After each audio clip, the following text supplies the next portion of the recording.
Hi, I'm Ellis George, play Courtney Woods, and you're listening to the Five-ish Fangirls podcast.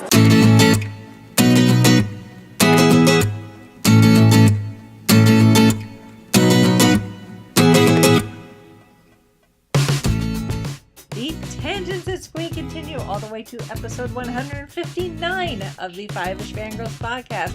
It's time to crack open that D&D book, grab some Eggos, and string up some Christmas lights.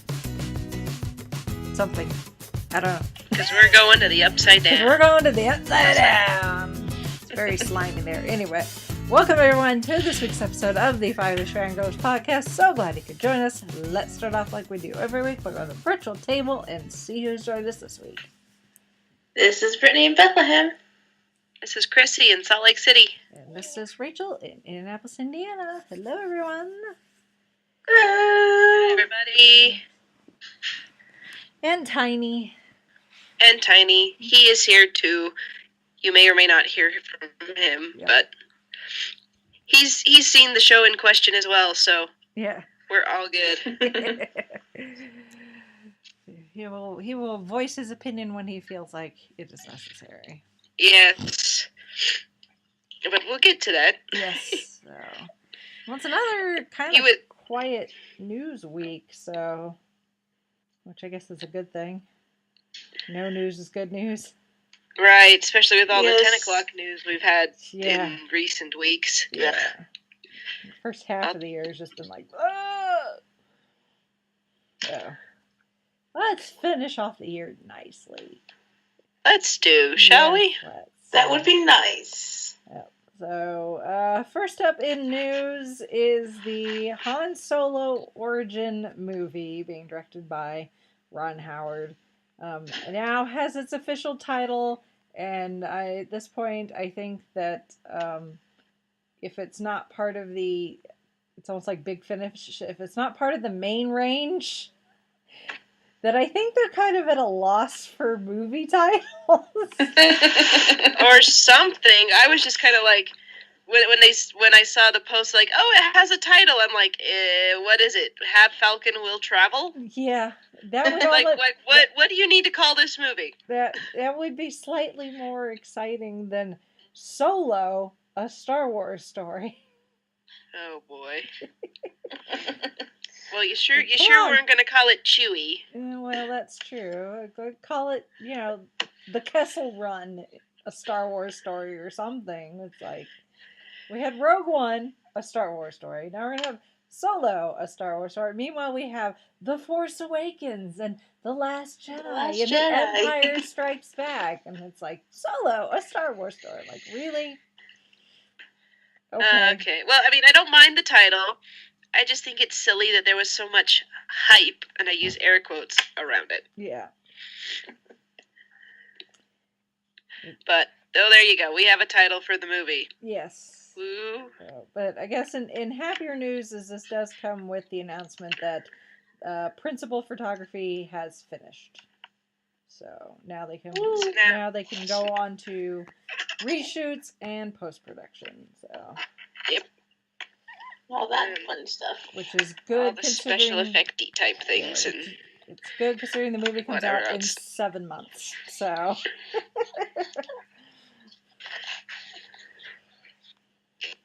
Alrighty then. Yeah.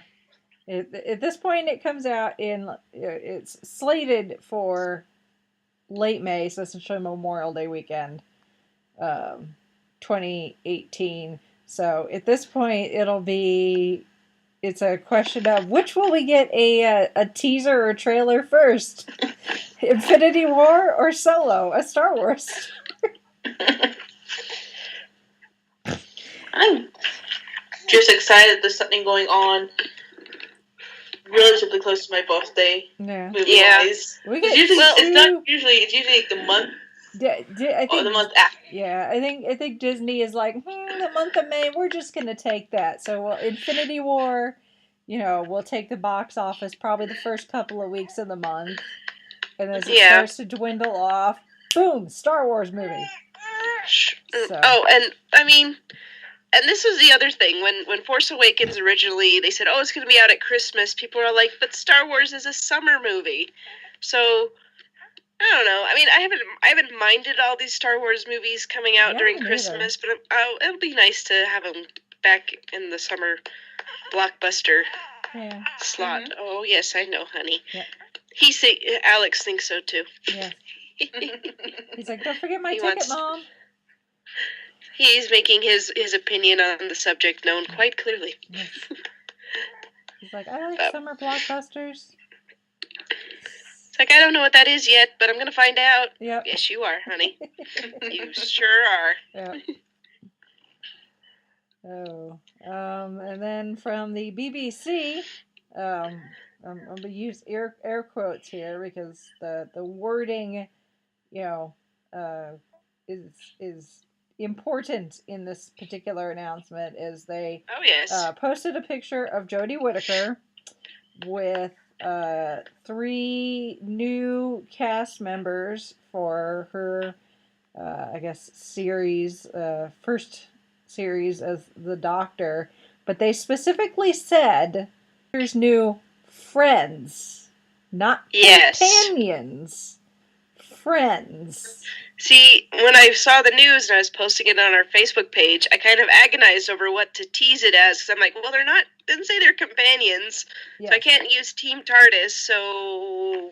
Well, they could potentially be Team TARDIS and not be companions, because the Doctor has had other people that have been in the TARDIS with him for an adventure or two, but aren't really necessarily considered a companion because they don't travel with him the entire, or a good portion of their time on the TV series. That is true. I'm just picky about semantics. Like, I mean, these people, one of them could be the new companion. None of them could be the new companion. They could all 3 be. It could be a crowded TARDIS. We could be going, 5th Doctor era again with a very crowded TARDIS. Who knows? Or they could be switching off, like, okay, you get to come for one episode, then I'm going to drop you off, you get to come for the next episode, drop you off, and still you get to come for the next episode. I don't know. So, it's a brand new thing. Yes, so we don't know. I mean, they could be characters similar to Jackie and Wilf, where every now and then they may go in the TARDIS, but they're not technically companions. Who knows? So, we shall see. But there's 3 new faces. Mandeep Gill, who's going to play Yasmin. I hope I'm not butchering his name. Tossin Cole will be playing Ryan, and then Bradley Walsh will be playing Graham. So, and I did some IMDb searching earlier, and Mandeep doesn't really have anything I recognize. Obviously, they're all British, so they've all done a lot of British television programming. I recognize names, but nothing I watched. Tossin did have a small part in Star Wars: The Force Awakens, actually. But the one I found most interesting is Bradley Walsh, who, from the looks of him, I think he's the oldest of the 3, already has ties to Doctor Who because he was in the Sarah Jane Adventures. He played the Pied Piper in Day of the Clown. I'm trying to think of that episode. It's been a while since I've watched Sarah Jane Adventures. But I vaguely remember the clown episode. I may have to go back and rewatch that one and see him. But I do know his name had been rumored as the next companion or something, but people were constantly shooting it down, and I was like, okay, whenever they make the official announcement, I'll go with that. And now the announcement has been officially made, so yay! So, new Doctor Who companion casting friends. People. Fresh faces. People that are going to be in the show. Yes. Fresh faces. Yep. So, but they're friends. Yes. And they also, and the news also included The new series will be a 10-week run of 50-minute episodes. Yes. Next autumn. Be anywhere from September to November. Whenever autumn. The announcement that I've got linked in the notes from the BBC, it says August. I think. Oh, it does. Okay, I'm just going off of the paragraph here. So, August 2018. Yep. And feature-length hour for the opening launch. And do we start taking bets whether or not that premiere episode will be in theaters as well? It's probably a pretty safe bet. That's a safe bet. Pretty sure that's a pretty safe bet. Yeah. Yes. Now, that is nothing official. That is just me speculating, but given recent years, yes, we can make a good guess that could be the case. So anyway. Very much so. So, and the season in the episode links was rumored anyway that the season would be shorter, but the episodes would be longer. They're taking a page from Game of Thrones, I guess. I guess so. Hopefully that's all they take from Game of Thrones. Well, yes. I'm sure that's all they will take from Game of Thrones. Doctor Who is a family-friendly show. A family show. Yes, I fully intend on letting my little boy watch this with us.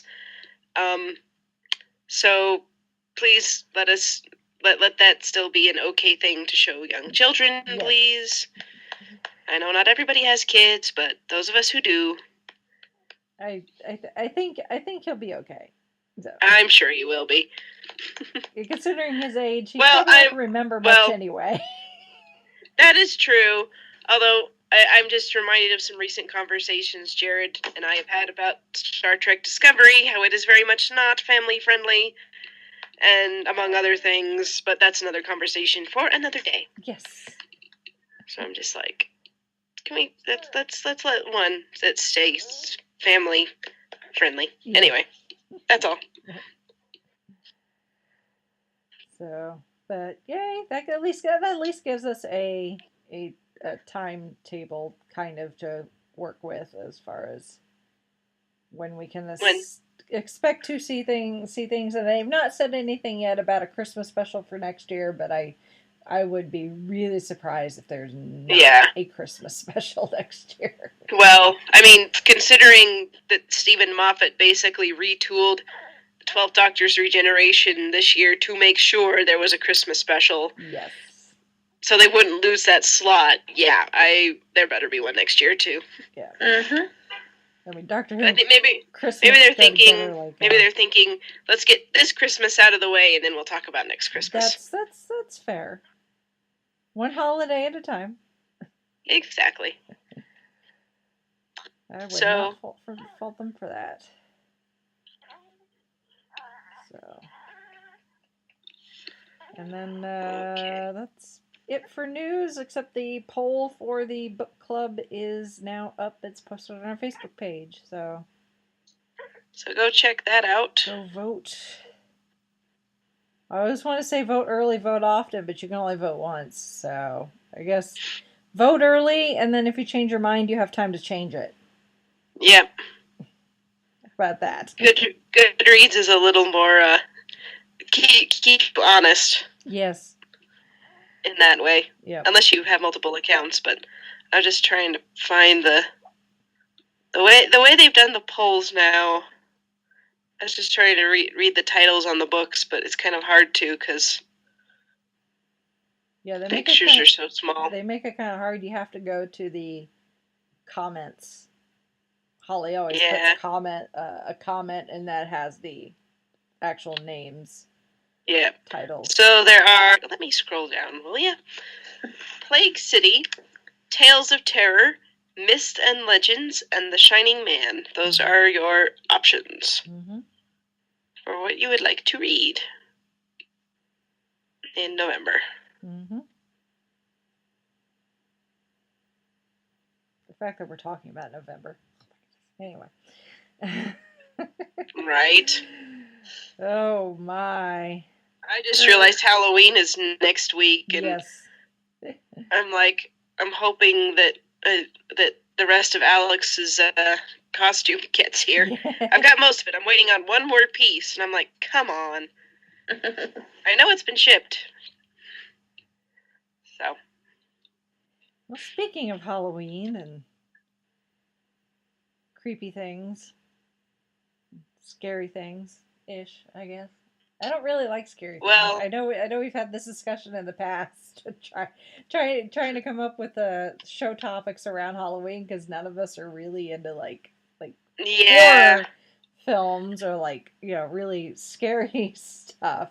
But No. since I've been stuck at home feeling sorry for myself on the couch while I'm recuperating from an injury, I finally took the time stuck inside to finally watch Stranger Things.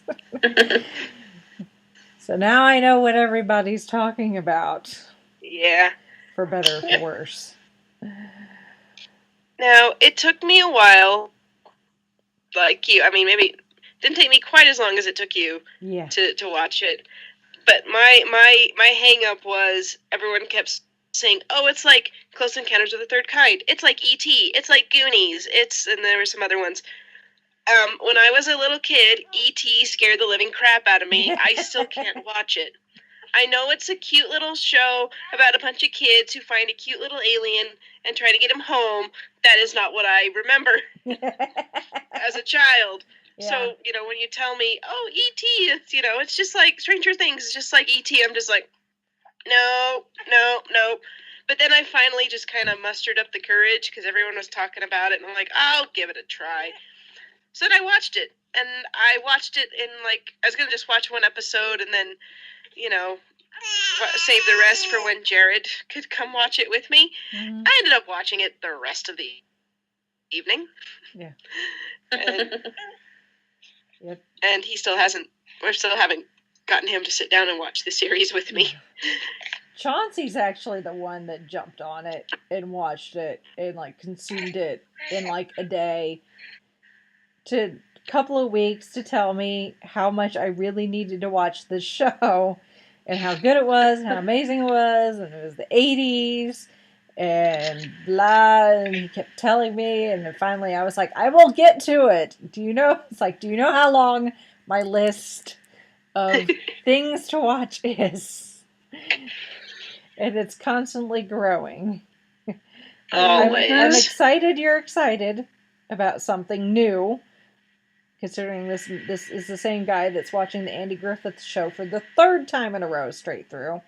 So... But that was back when Stranger Things was new on Netflix. So this was however long it's been now. Last year?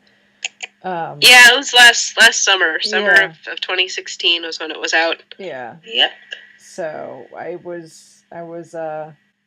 knew of it, and it was just one of those, it's I will get to it eventually. And then before I knew it, it was October. And the new season comes out this Friday as we're recording this. Yes. So I was home last week. I'm like, okay, let me watch this. So I watched it. It took me 3 days. Mostly because I kept falling asleep because I was so tired and in pain, but that's not Stranger Things' fault. So yes, I finally watched it, and it's not bad. I don't think to me, it's not as amazing as some other people have been touting it. They're like, oh my god, it's so good. It's it's okay. But it's fun. It's it's perfect for Halloween, even though originally it was released in the summer. But it's just got all those little, and there's there's the buddy, the kids, and they're all friends. There's the mystery. And there's stuff with the adults like Joyce and Sheriff Hopper. So there's stuff that appeals to adults. That's TV Tropes calls it adult fear, mm-hmm. which is perfectly categorized for this, and then there's it's really interesting. It's kind of got the whole creepy atmosphere sort of thing. And it's, it took me a while to figure out what was really going on, even after they explained what the upside down was. And they still haven't really fully explained it, which I'm guessing in this next season, that's going to be kind of the topic. From what I understand, the video I watched, or was talking about different things about Stranger Things, is the guys that developed it. There is a 30-page explanation of the Upside Down. Oh boy! So it's probably going to take that's kind of hard to contain in an episode of TV, yeah. even if it is on Netflix. Yeah. So it is rather detailed from what I understand. So it may take several seasons for us to get those 30 pages of details about it. And I mean they did kind of start a little bit, even though in the first season, like, the kids kind of get it, but they have to put it in terms they can understand. Like when 11 flips over the D&D board to explain he's in the upside down, or in a world that is upside down from ours. So she does that, and then the science teacher, who I'm blanking on his name all of a sudden, he explains that, the flea and the acrobat concept, where, the acrobat can only go one way on the tightrope, but the flea can go everywhere on it. So there's a lot of science behind it, but it's obviously science fiction with all the crazy all the experiments that are going on in this supposed power company in this little tiny Midwest town in Indiana. So I'm like, all right. Which I don't remember the 80s in Indiana. I was too young, so I can't vouch for its authenticity. I'm sorry. Although, I remember, I mean, the 80s partially where I grew up. But, when I watch this show, and, what I know of the 80s, because like you, I barely remember it. What I do remember is like, yeah, that seems very 80s to me, and not in a, pop culture nostalgia period piece sort of way, although it kind of guess could be considered such. So I'm looking at this, I'm like, how did they get, the look of it? I mean, maybe there's a way to film it, but the buildings and the cars. They filmed it with obviously modern technology, modern cameras, and everything. Well, yes. But they put a filter on it. Yeah. After filming, as they were editing and everything, there is a filter that they've put on it to make it look more 80s. Well, and then, I'm thinking of Mike's house, like in the basement, because because that basement looks like the house I grew up in, which we don't have anymore, which we moved out of when I was in high school. But I remember when we first moved in it, and for many years afterward, it had all that wood paneling and the brown furniture and carpet and everything. And later we remodeled it. But I just remember, like, man, that looks like that basement in that old house we lived in. Yeah. There was a finished basement, but it just was, it was, that was the early 90s, or maybe late 80s when they moved into it. And I'm like, where did they find the house that looks like it's nice for the 80s, but nowadays it would look old? I'm like nobody would keep a house like that. Like, they'd remodel it, I guess is what I'm coming to. It's like, did they build it? Did they find it? Like, just where did they? And the grocery store looks like it's straight out of the 80s, and the school even. I guess schools, they don't really update very much. Maybe not. I don't know. But I'm just like, all the atmosphere and the objects, like it looks like it's authentically that old. Like, and maybe some of the cars are a different model year than what the show says it's set in, or something like that, because sometimes you'll say, oh, that car is actually from 1985 and this is supposed to be set in 1983, but that's kind of a small detail. So I'm like, where did they get all this stuff, and how did they get it, and how did they make it look so good on the set? So that's kind of what but like the buildings and the town in general is a little harder to fudge sometimes. Yeah. I don't know. I don't know much about filming, but these are the things that I think about when I'm watching the show. No. I mean, it's probably a combination of sets that they've built, probably some location stuff. I mean, there are some, I'm sure, towns that probably are kind of almost like a living time capsule where they just, stuff doesn't get updated for some reason or another. People don't update their homes for a number of reasons. I mean, the house that I grew up in as a kid, until recently when my brother started to do some remodeling, has not changed since we moved in the mid to late 80s. Fair enough. Just because it was not a priority for my parents, so. Yeah. Good point. Those are the things that go through my mind as I'm watching this show, and I know a lot of people are like, "But what about the mystery and the scariness and everything?" And I'm like, I'm not obsessed, but I'm fixated on where'd they find a carpet? house circa 1983 Yeah. to film in that was in that good of condition, even. Yeah. Right? That's the magic of Hollywood. Yeah, that's true too. Yeah. They have things. They know people. They know places. Yep. Yep. Yeah. Well, considering how much Netflix in general seems to be, they're very. I mean, you look at some of their other shows like the Marvel and like The Crown, where they're sticklers for details. Oh yeah.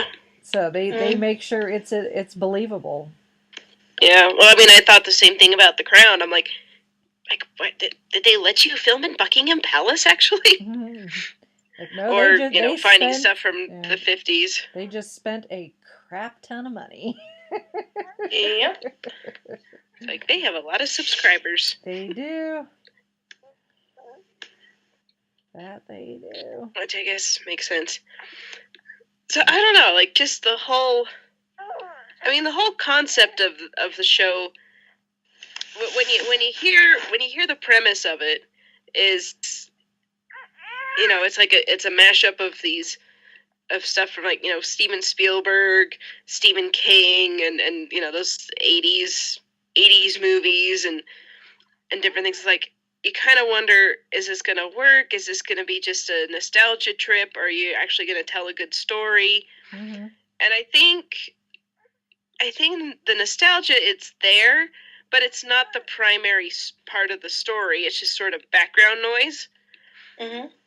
Like this show, I don't know, I guess you could have made it set in modern day, but it kind of, and it didn't necessarily have to be set in the 80s, but it works for what they're doing. And yeah, it's just, I don't know. It's just sort of, I don't think it would have had the same charm if it was set in current year sort of thing. It's like, I think it works best as a period piece. Mm-hmm. Yeah. But that's after you actually watch it and you're like, oh, okay, I see what you're doing with it. You're hearkening back to, they've used Dungeons and Dragons and the because in modern day they would the kids would have cell phones, and Will would probably have a tracker on him, and and maybe or something. I don't know what people do. I'm pretty sure if it was set modern time, I would have been annoyed by the kids, because apparently modern. Yeah, they'd all be Snapchatting or whatever, and I don't know. Whatever the kids are into these days. Yeah. Well, because, back then, I guess, kids were more likely, because he had that little fort in the woods, and his mom let him do it, and I mean, she was worried about him once they figured out that he wasn't at school, and he wasn't at his house, and he wasn't at a friend's house. But parents, it seems, I'm not trying to make a blanket statement, but it seems like parents these days are more like, where are you? Where who are you with? They're more keeping tabs on their kids, and there's less biking down the road to go see your friends and be home by sundown or something like that. So it's like so the adults at first were like, like the sheriff was like, oh, he'll be fine, he's just out somewhere, he'll come back, and his mom was like, no, I know he's not, he's missing, we have to find him, and all that sort of thing. I don't know, I'm kind of rambling, I'm sorry. No, I mean that makes perfect sense. That it does. Yeah, it is, the time period does evoke a different way of life. Yeah. And I think it almost needs it, and then you've got the whole undercurrent, shady, government, military organization, whatever, men in white coats, scientists doing really bad things with children, and specifically 11. And, they're taking these children, and just 11 happens to be the 11th child that they did this to, and found, any sort of success, trying to, I guess, awaken any latent psychic abilities, I think is what they're trying to do. There's a predisposition for it, and they're doing different things to try to enhance those abilities, so that eventually they can use 11 to spy on the Russians.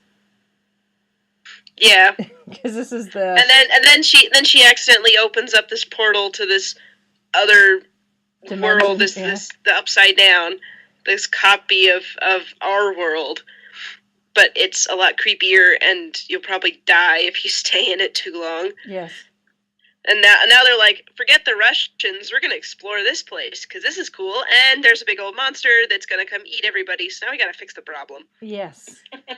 So that's basically what happened. Although, and I don't know if this is going to ever get touched on in the show, but because there was that one episode where Joyce and Hopper go look for 11's mother, or, they don't know that's who it is, but ends up, yes, that is who it is. And they kind of find out where 11 came from, and I wonder if they'll ever go back in flashback and tell more of that story, if that'll ever be pertinent, like how the mom got involved with this, and how they ended up taking her daughter away, and that kind of thing. Because it's like, going back to adult fear, you worry about, if you're a parent, and you worry about, what are they going to do to my child, or taking them away because of this strange ability they showed, and, did I do something wrong, or, could I have prevented this, or stuff like that, and they never come back and try to make amends to this woman, and they just leave her there to be, taken care of by her sister, who doesn't believe that any of this actually happened. This agency's very good at covering their tracks, and it's kind of spooky. I'm like, that's probably the scariest part of the show, not necessarily the monster that shows up. It's the shady government organization that's like can explain away all their stuff, and that people like let it happen. Like every time Mike's dad was on screen, which was mercifully not very much, I kind of wanted to just punch the guy. Especially because he's like, oh, it's fine, it's our government. They're not gonna hurt us, are they? And I'm just like, you idiot. Yeah. Excuse me, sorry. And then by the end, he's just kind of wandering around in a daze, like, it's like, and like, I don't even think he knows how many kids he has. Because he's like, Nancy, what? Who is this? Mike? Are you just that oblivious, dude? I mean, yeah, you could tell at the end he was concerned about what had happened, but he was just so clueless. I was like, it's a good thing that you did. Like, you just go stand in the corner and let the adults who know what the heck's going on take care of things. Well, I mean, a lot of the parents and adults seem kind of clueless to what's going on, except for Joyce. Joyce, yeah, she's figured it out. Well, she knows there's something weird going on, and she's gonna figure it out. And then Hopper gets on board later. Yeah. So that kind of works out. I'll say I like the growth of Hopper. Like when he first came on, I was like, oh, he's gonna be that stereotypical drunk small town cop that I'm not gonna like. And like he just grows, and I started to really like him towards the end. Oh yeah. Especially when you find out that he had a daughter and everything that happened there, which didn't really have anything to do with the story. But again, it goes back to, these adults, they feel like they have to take care of these kids, which they should and they do. And he comes in, and I think that's one thing that I really liked about this show, because I mean, maybe it's just me being an adult, and maybe it's because now I'm a parent, that when I watch shows that make the kids or watch shows or read books, that the kids are the smartest ones in the room, and they're the only ones that know what's going on, and the parents, the adults, are absolutely useless. And I'm like, it was nice to see a show actually treat adults like adults, even though the kids were the stars of the show, and the kids are trying to figure things out, and they don't want to get in trouble, so they go around their parents' backs. But then, my favorite scene of the show is towards the end, when they're in the school and they're building the big tank to put 11 in, the sensory deprivation tank, and Joyce just treats 11 like that is her daughter. Like, she is going to take care of this girl, and at the same time she's very concerned about her son still, but she wants to she wants to make sure this girl is safe and taken care of, and she's going to do everything that she can, even though she doesn't quite understand what 11's powers are or why she does what she does. And I'm just like, oh my gosh, Joyce, you're wonderful. Make that woman all the casseroles in the world. Yes. Because she is just the perfect mom for all of these kids, and I love that character so much. And talk about casting Winona Ryder. I mean, where she's she kind of fell off the map there for a while, and was dealing, I think, with some personal issues. Well, yes. Shoplifting thing several years ago, but whoever decided that she was the person that needed to play Joyce, give them a raise. Right? Oh my gosh, she is really good, and I was surprised because I was just trying to think of the things I had seen Winona Ryder in, and it was stuff like Beetlejuice from way back when, and it wasn't anything recent, and she just did a marvelous job. Like I said, she's one of my favorite characters of the whole show. And then we've got a lot of newcomers, especially with the kids. Oh yeah, and they are really, really good. I was surprised how good all the kids were. Like, because sometimes when you watch child actors in contrast with adult actors, they're trying, but they don't quite work. But these kids, they all clicked together really well, and they were believable little people, little characters, little kids. I don't know. I can talk. I'm slightly distracted by my child right now, who's a little fussy. Not too bad though, but yeah, like, I don't know. I think everybody's sung the praises of Millie Bobby Brown as 11, and I think that's richly deserved, because that kind of character where she has to act not so much with words, but with her facial expressions and body language and because I mean, and all these things. Because 11 doesn't really talk. No, she's been living since birth.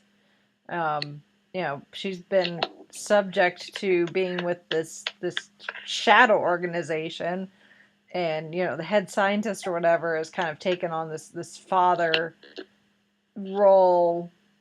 She calls him Papa, but it's obvious that she lives in isolation.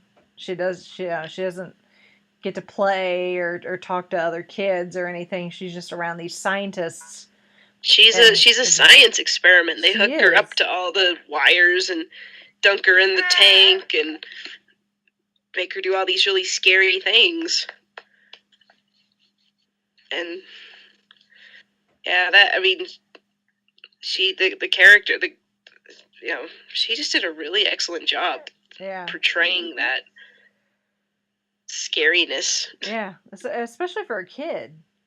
That's impressive. I mean, she's 11 is, she's young, she's scared, she knows what she needs to do, but is afraid to do it to try to help, help these kids save their friend. And, I think she's afraid of not just the Upside Down and the the creature, the Demogorgon that lives there, but I think she's also slightly afraid of what she's capable of as far as her abilities are concerned. And she we see some extent of what she is capable of doing, things from locking a door to snapping a person's neck. Everything in between. And when she comes back, because she will, more than likely in the next season, after all this time has passed, her powers may be even stronger. Yeah. Well, and it's even when she first meets Mike and the other and Dustin and the kids, and they're all, well, it's mostly Mike, but she's a little nervous about having friends, because she's never really been able to associate with kids her own age. So she's learning all these this kid culture. Like, she goes to school and she meets the bullies, and she makes the one pee his pants because he's picking on she's picking on her new friends. And she realizes, like, because she doesn't trust anyone when she first gets out, and then she meets Mike and the others, and they take care of her.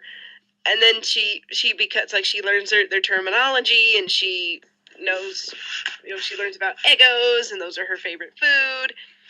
And it's just fun to watch her kind of reintegrate with regular people and kids her own age.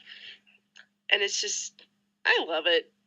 And then she and Mike are kind of sort of a couple. Like, he's trying to ask her out to the school dance. I can't remember which one it was.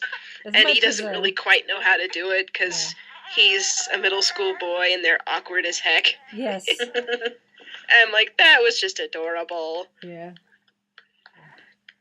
As much as you can be as a couple when you're, like 12 or however old they're supposed to be. So.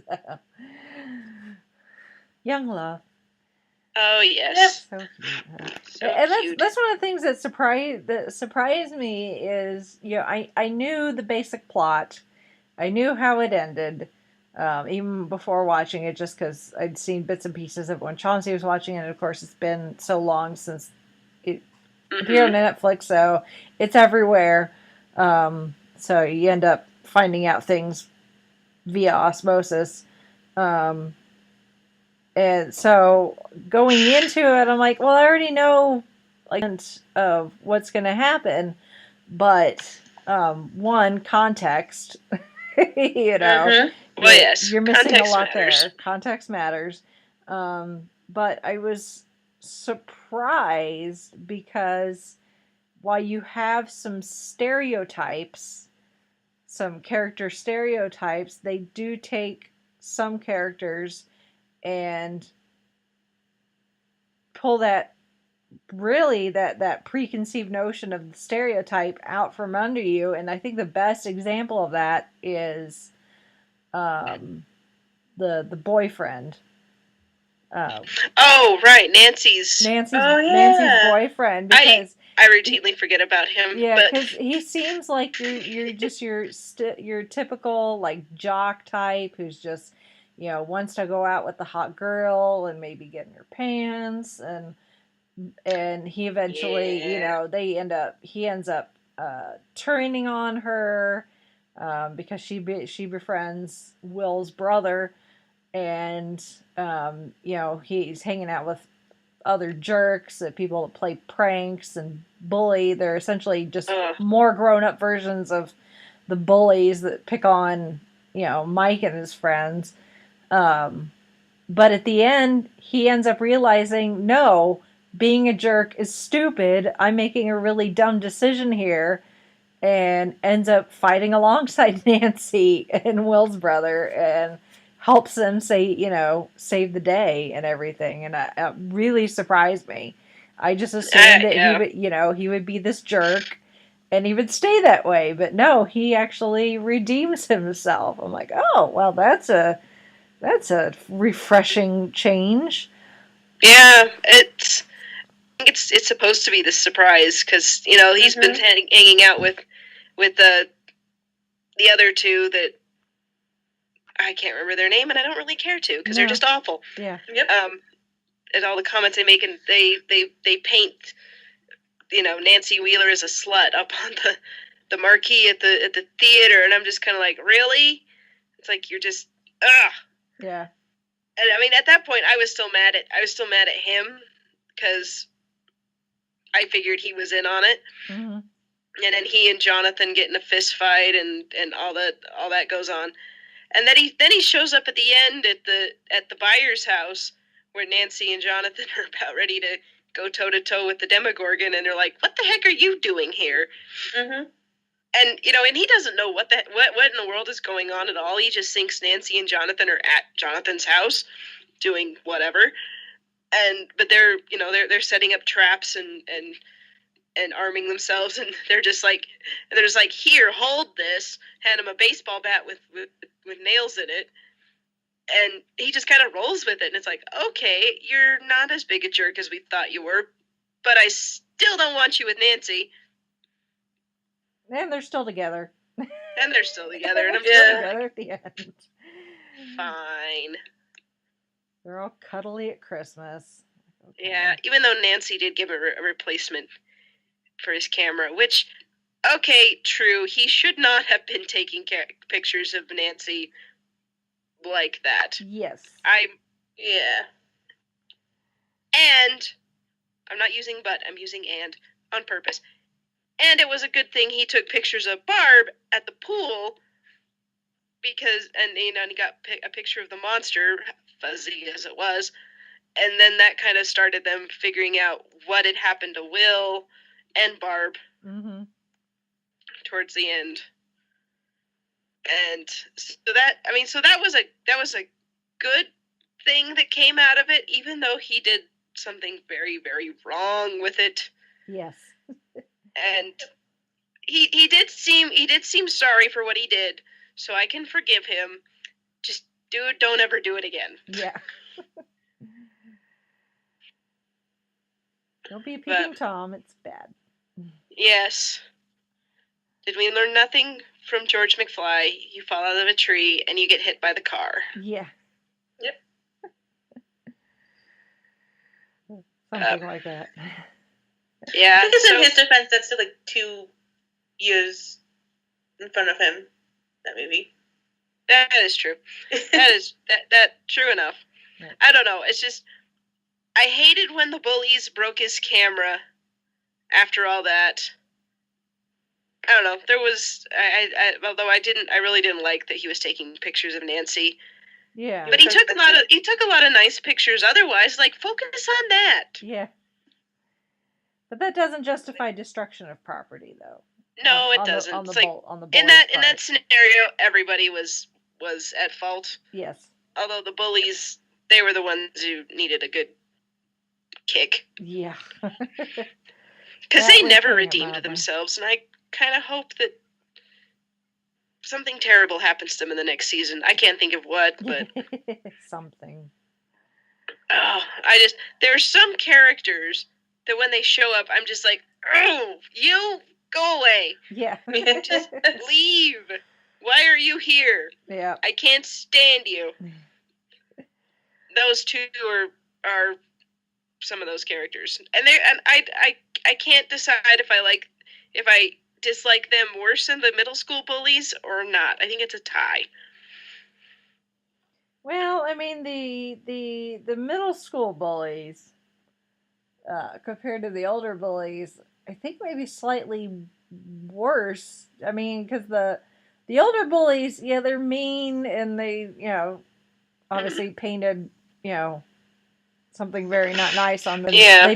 They destroyed Jonathan's camera, but they never, except for the fist fight, they never did like any bodily harm. But the bullies that pick on Mike and his friends, I think were maybe worse because they're doing things like pulling knives. That is on true. Mike and his friends and making Mike like jump off the cliff at the quarry. Yeah. Otherwise they're gonna. Good point. Otherwise they're gonna cut out like. Yeah, I think that might be slightly worse. Yep.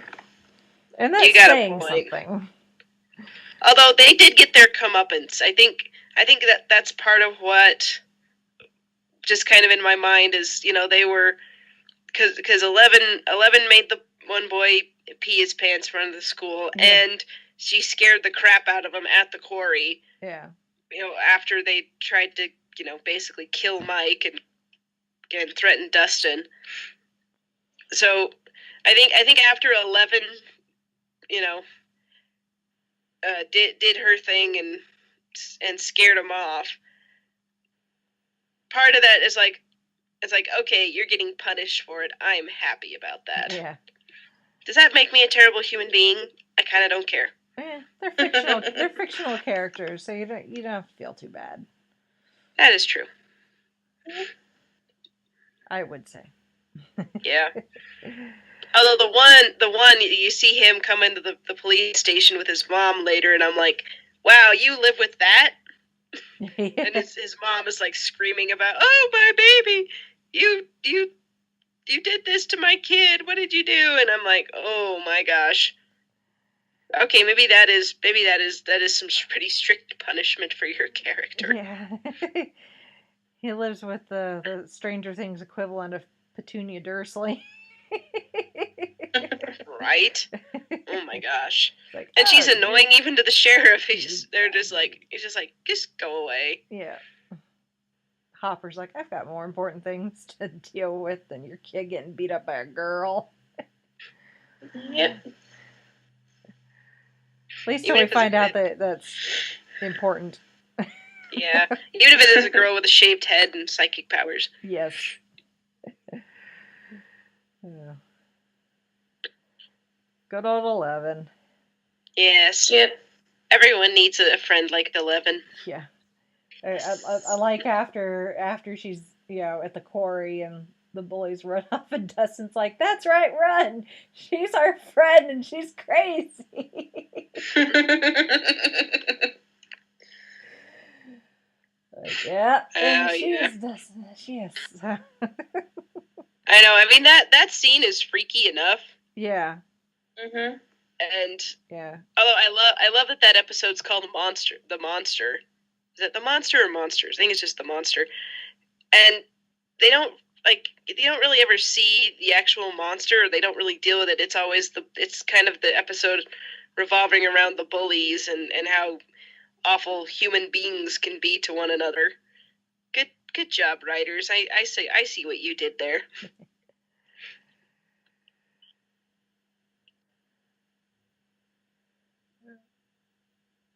I mean, it's I mean, the guys that came up with the show, they wanted something that like you said earlier, Chrissy, paid homage to Spielberg and Stephen King and all those influences, mm-hmm. and I think they accomplished what they set out to do. Yeah. Yeah, and and everybody. Well, I mean, I don't want to say everybody, but a lot of people have really, glommed onto this, and they're like, "This is really great." And I mean, it's like Netflix has had a fair number of original shows, and some are big hits, some are more moderate success. And I think I read somewhere that this was because they had, what do they have? House of Cards, Orange is the New Black, Mhm. and this is sort of their offering for sci-fi.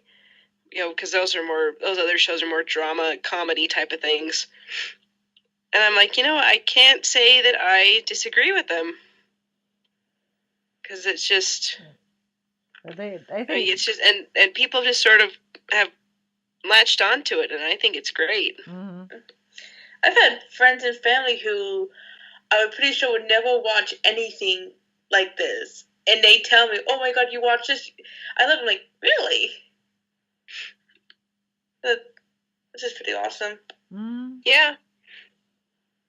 And I think it's because, everybody, well, a lot of people, I don't want to say everybody, but, when you think of streaming services, you think of Netflix, and a lot of people have Netflix subscriptions just because that's what you do now. And so when you see, oh, Netflix has a brand new show, it's advertised on their main page, let's watch it. Let's watch the first episode, and then you just get drawn in. It's like I said, when I first watched it, I'm like, I'm just going to watch the first episode and see what it's like, and see if it's, if it's too creepy for me or not. See if it's something I can handle watching. And I went on like, okay, I'm going to watch the next episode. Okay, I'll watch the next one. And the next one. What time is it? Crap, I have to go to bed. Okay.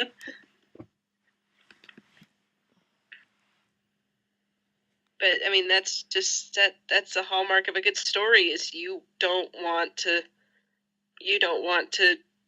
put it away or put it down to do other things. Mhm. And I watched it again a few weeks ago, and that's when, like I said earlier, Alex had watched it. Well, watched it. Yeah. Quotes with me. As much as an as infant much as can. Yeah, I mean, half the time he's nursing or sleeping and not really paying attention. And I thought, okay, is this going to get too loud? Is he going to get freaked out by it or anything? But no, even though I knew it was going to happen in the show, and I gotta see the next part. Oh, right, that's this episode. And so, a lot of the time I can't point to any one episode as being my favorite because they all kind of feed off each other. Yeah. And it's like, we all watched it basically. They all kind of like run into each other, like you're saying, and like, I don't even remember what happened in each episode. It was all in like one big thing for me. Mm-hmm. Yeah. Well, there's not a lot of episodes to keep track of either. There's only 8. Yeah. So, do we know if the new season's going to be the same length? I haven't looked that up. I have not heard one way or the other. But we'll find out Friday. Yeah, I would imagine so. But when I went back to rewatch it, and I saw, there's only, because I'd forgotten that there were only 8 episodes. And it's just, I think it's because it's so, I don't want to say jam-packed, because that sounds like, it's too overwhelming, but it's like, the show is just perfectly paced. It's got all the details and characters you need for the story. There's no real filler. And there's scenes that you're like, why are you showing me this? Like the flashback of Jonathan showing Will, playing music for Will while their parents are fighting. At first, I was like, why do you have this scene in here? And then later, you hear Will from the Upside Down singing "Should I Stay or Should I Go?" Yeah. And that's how Joyce is like, was it Joyce or I can't remember, one of them. I was like, oh, that's the song he likes, and I can hear him, and he's calling for help, and that's how he's trying to communicate with them. So I'm like, even scenes like that show Jonathan's connection to Will as as brothers, and then also shows, here's this song that he likes, and this is how he's going to try to call for help from the other side, and let people know that he's still alive and everything. So I'm like, yeah, that works. Like, like that. Like there's nothing wasted here. There's nothing here that you're like, oh, I'm going to check my phone because I'm suddenly bored or whatever. Mm-hmm. Like it's all relevant and it's all necessary for the story. Real quick, I looked it up real quick. There's 9 episodes. Oh, okay. Well, I mean, this season is where the Upside Down is actually coming into the real world, it seems like. At least from what the trailers are showing. Mm-hmm. Because Will still he must still have a connection to the Upside Down. Considering how long, although he wasn't stuck there for that long, I mean, the entire series takes place over the course of, what, like a week? It's not too. Yes? It's not too long. No, I mean. So, but we don't know how long it was for him. That's true. Did they? I don't know if they ever said like how long it felt for him or something. Because you always seems whenever we do something like this, time always goes different in the other realm or whatever. Yeah, and I don't know that they've really explained that yet. Maybe they will in the next series. Yeah. Well, and then some time will have passed, like at least a year, if not a couple of years. Yeah, let's see, because this one took place in 83. Yeah, because I know the next one takes place in 84 because in the trailer there's like election signs and it's Reagan. It's the 84 election. Yeah. I'm pretty sure it was 83. 83, yeah. Well, and then also because in the trailers the boys are dressed up as the Ghostbusters, so that movie would have been brand new. Mm-hmm. So about a year after. Just trying to see. Should be interesting. Yeah, it took place in 83.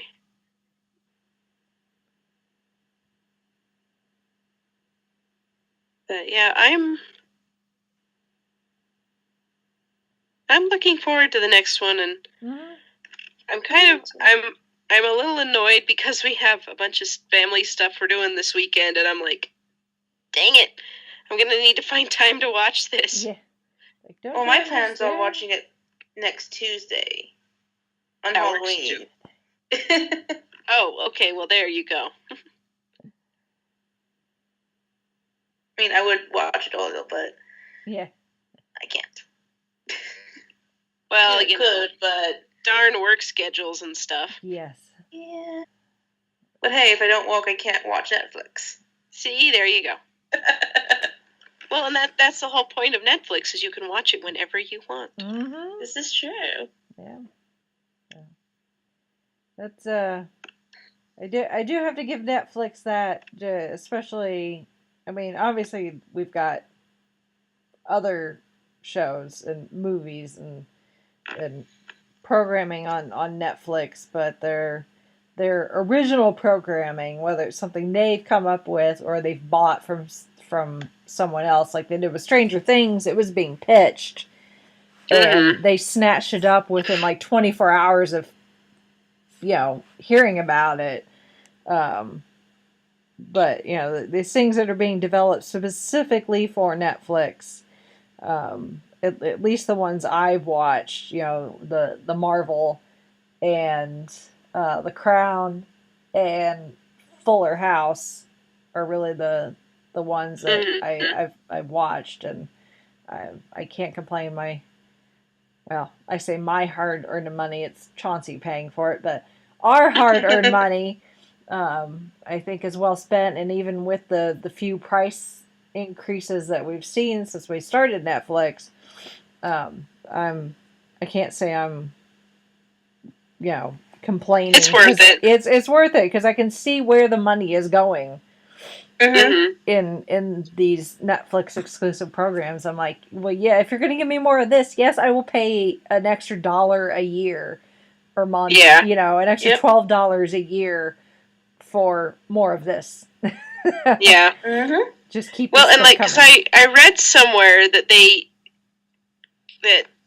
they actually did pitch the show to like regular networks, and the networks all wanted to put their own little meddling whatever, and the guys were like, no, like that's not the story we're trying to tell, and then Netflix just kind of let them do the story they wanted to do, and it was a big success. And it's kind of like, memo to the networks: don't screw with what they're trying to do. Mm-hmm. Although, since when did the networks ever listen? But that's another discussion.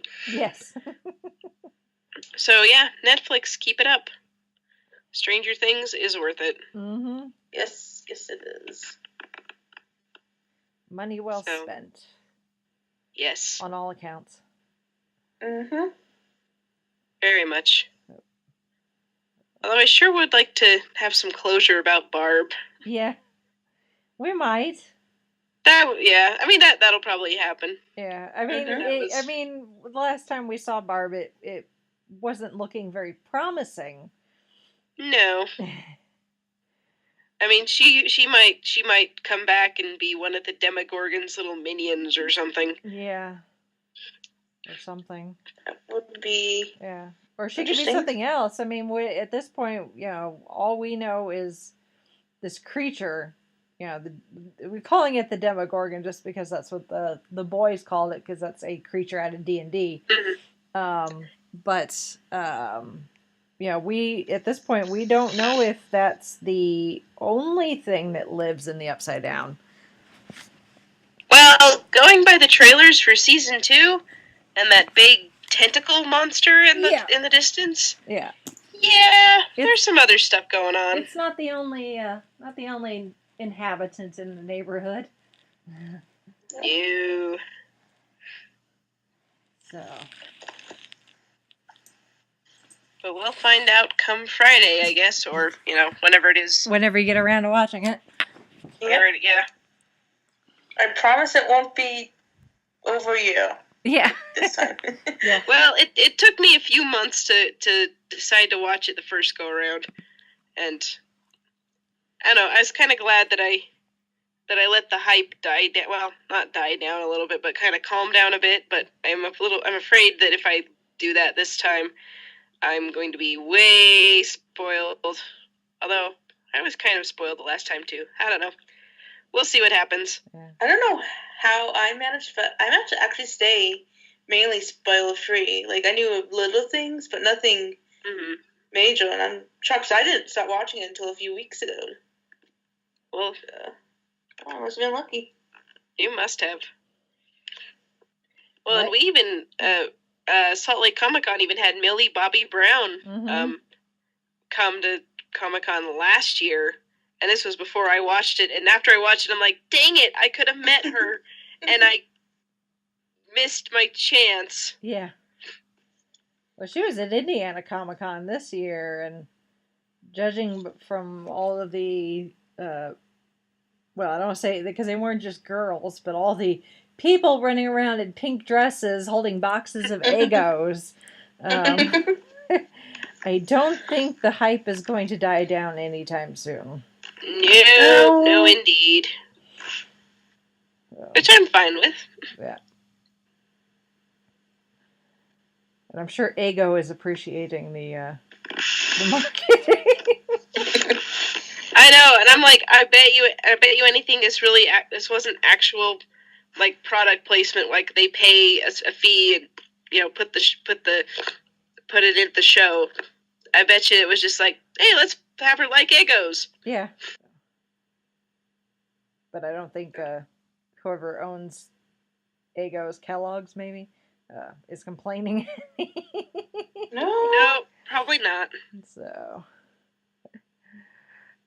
I don't think the Clash is complaining either. So hey, it's a residual shit. I stay shit. Yep. So anyway, anything else we want to say? I feel like there's more to talk about, but I feel like I've touched on everything I can think of. I mean, they're. I mean, what you see is what you get, really, with the the program. I mean, I'm sure there's a lot of things that they're keeping tightly under wraps going into season 2. So at this point, it's just wait until Friday. Yep. Well then, until then, if any of our listeners want to chime in about Stranger Things, about something that was their favorite or that we missed that you want to talk about, or just want to send in feedback about how excited you are or are not, I don't know what the case may be, about Stranger Things coming back, you can send us feedback. Our email address is fiveishfangirls@gmail.com. You can also visit our website, which is the5ishfangirls.com, and you can find links to all of our social media. Our main ones are Facebook, Instagram, and we also have a Twitter.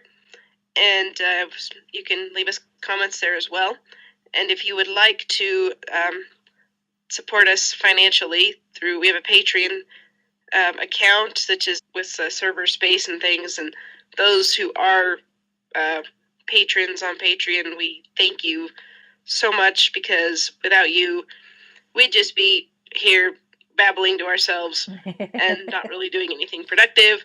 It would still be fun, but less fun. And we wouldn't get to share it with you guys, so we thank you.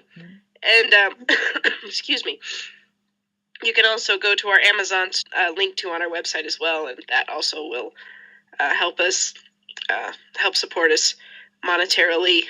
And you also get some cool stuff from Amazon, whatever it is you're ordering, which, Christmas and the holidays are coming up, so that'd be a good chance to take advantage of that. Never too early to start Christmas shopping. No, indeed. As scary as that is. Or if you're buying something for yourself, too. Yes. Or if you want to start really early and start shopping for my birthday. Just saying. She's not subtle at all, people. Not at all. I'm so subtle. No. It's all good. Subtle is my middle name. So, yeah. Anything you guys can do to support us, even if it's just sharing, our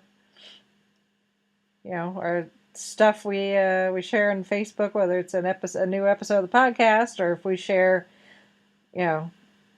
some silly meme from another Facebook page, and you're like, oh, that's funny, and decide to share it.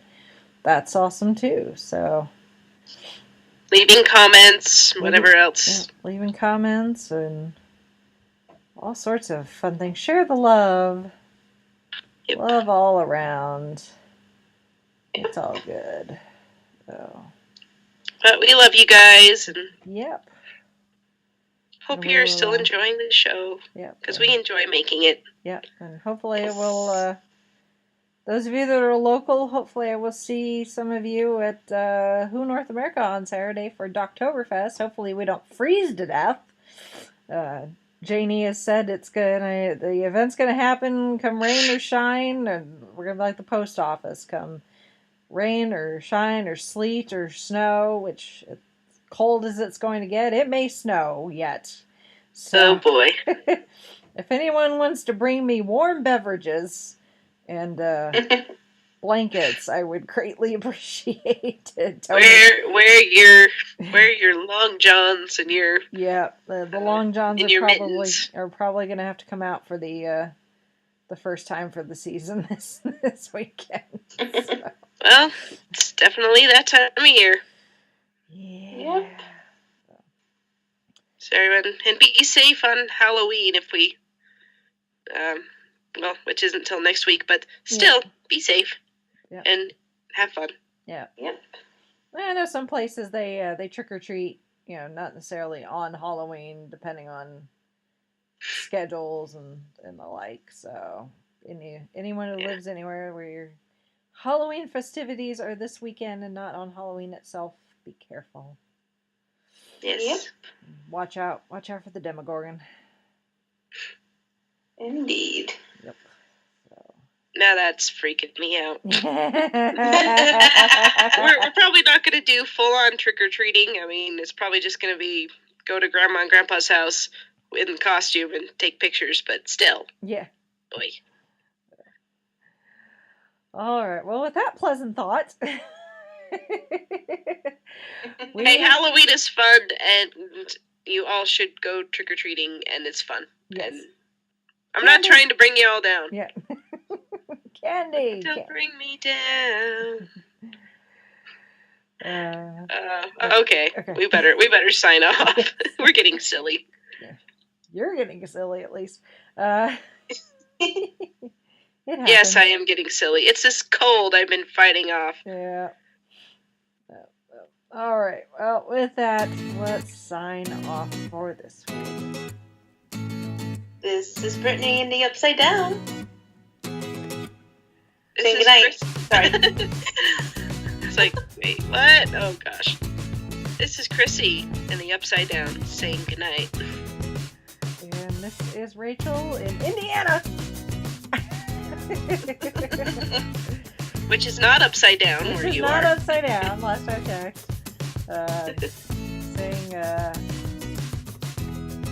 Singing, but you gotta let me know.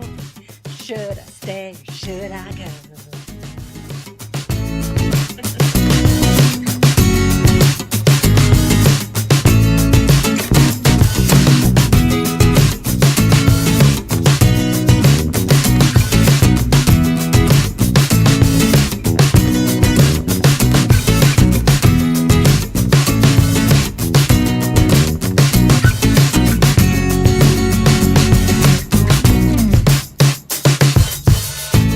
You have been listening to the Five-ish Fangirls podcast. Any and all movies, books, games, and other forms of media mentioned are owned and operated by the respective copyright holders. No copyright infringement is intended or implied.